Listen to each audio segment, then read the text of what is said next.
Using Statdisk for inferences about means of two independent populations. This video uses the example titled, "Are male professors and female professors rated differently by students?" and the example titled, "Confidence Interval for Female and Male Course Evaluation Scores."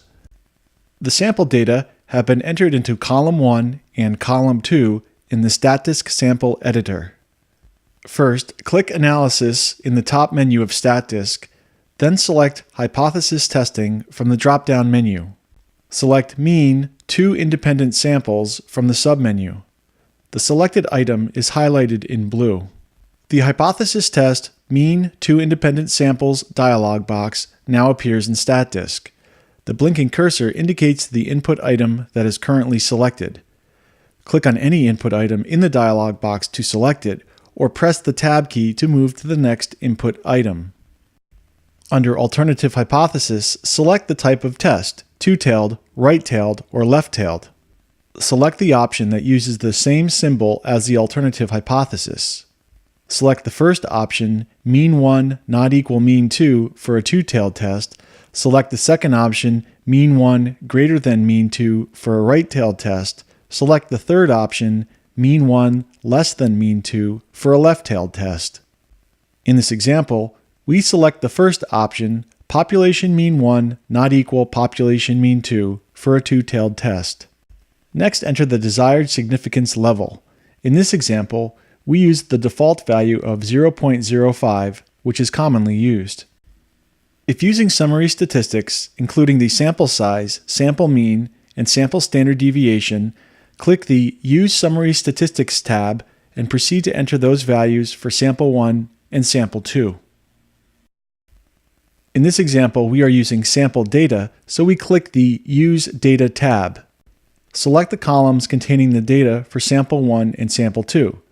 For sample 1, we select column 1. For sample 2, we select column 2.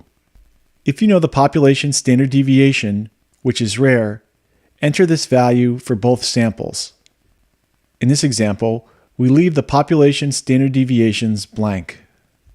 Under Method of Analysis, the first option of Unequal Variances, No Pool is recommended. Click the Evaluate button and the results will be provided in Statdisk. In this example, the test statistic equals -0.6599 and the p-value is equal to 0.5172. This p-value is more than the significance level of 0.05, so we fail to reject the null hypothesis.